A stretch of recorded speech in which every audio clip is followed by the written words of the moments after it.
नमस्कार, मी आहे मयुरी. तर आज बनवणार आहोत आपण झटपट होणारा मटार राईस. मटार राईस यासाठी कारण मिस्टरांना ड्युटीवर जायचं होतं नाईट शिफ्टला आणि त्यांना टिफिन देणं गरजेचं होतं. आणि मी गेले होते बाहेर फिरायला लेडीज गँगसोबत. कारण आज मुलांचे वॅकेशन चालू झाले, आज लास्ट डे होता. तर आम्ही गेलो होतो मॉलमध्ये फिरायला, वाशीचा इन ऑर्बिट मॉलला. डेकोरेशन बघून वाशीवाल्यांना समजलंच असेल की हा वाशीचा इन ऑर्बिट मॉल आहे. आणि माझ्याकडे घरी येऊन फक्त 1 तासच होता. तर 45 मिनिट्समध्ये मला फटाफट वाटाणा राईसच सुचला, म्हणून मी वाटाणा राईसचा ऑप्शन चॉईस केला. घरी आल्यानंतर फटाफट हातपाय धुवून किचनमध्ये आले आणि कुकरमध्येच तडकायला चालू केलं.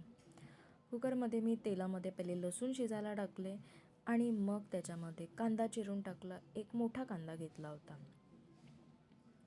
एकच कांदा घेतला होता कारण शिजवण्यासाठी टाईम नव्हता. आणि टोमॅटोसुद्धा अर्धाच घेतला होता. तरी ह्या दोन्ही गोष्टी शिजेपर्यंत टाईम लागतो, ह्यासाठी त्यांचा प्रमाण मी कमी घेतला होता. आणि ह्या दोन्ही गोष्टी शिजून झाल्यानंतर त्याच्यामध्ये मसाले ॲड केले. त्याच्यामध्ये एक स्पेशल मसाला होता, तो म्हणजे मॅगी मसाला. मॅगी मसाला मी वाटाणामध्ये शक्यतो वापरते कारण त्याला एवढी खास टेस्ट येत नाही. म्हणजेच वाटाणा भात जर का साध्या मसाल्यांमध्ये केला तर त्याला एवढी खास टेस्ट येत नाही. त्यासाठी मला मॅगी मसाला हा वापरावाच लागतो. आणि ह्याच्यामध्ये तर मी कांदा टोमॅटो पण कमी घेतले होते, यासाठी मला यूज करावाच लागला. तर हळद, लाल तिखट, गरम मसाला, चिकन बिर्याणी मसाला आणि मॅगी मसाला. मॅगी मसाला पूर्ण पॅकेट टाकत नाही, तर 1.5 चमच इनफ होतं. म्हणजे जेवढा माझ्या राईसचा अंदाज आहे बनवण्याचा त्या राईसप्रमाणे. जर मी 2 ते 3 माणसांचा राईस बनवते, तर जर का जास्त माणसांचा बनवत असेल, जास्त क्वांटिटी असेल, तर मसालासुद्धा वाढवतो. आणि फक्त वाटाणा भात कुकरला लावते आहे, त्याच्यातच मी मॅगी मसाला वापरते. साधा वाफेवर होणारा जो बिर्याणीसारखा पुलावसारखा जो तडका असतो ना, त्याच्यामध्ये मी बिर्याणी मसालाच वापरते.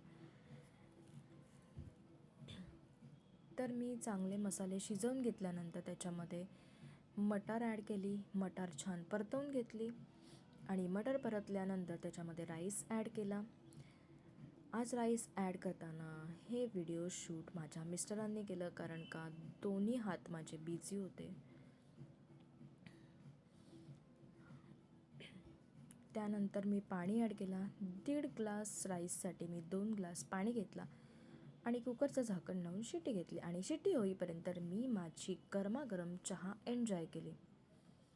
चहा पिऊन झाल्यानंतर जेव्हा कुकर ओपन करून बघितला, भात खूप छान शिजला होता. खूप मस्त वाफा येत होत्या, सुटसुटीत शिजला होता. पाण्याचं प्रमाण बरोबर झालं होतं. मटार पण शिजले होते. आणि मस्त गरम गरम राईस टिफिनमध्ये पॅक केला. गरम गरम पॅक नाही केला, त्याला थोडं थंड होऊन दिलं.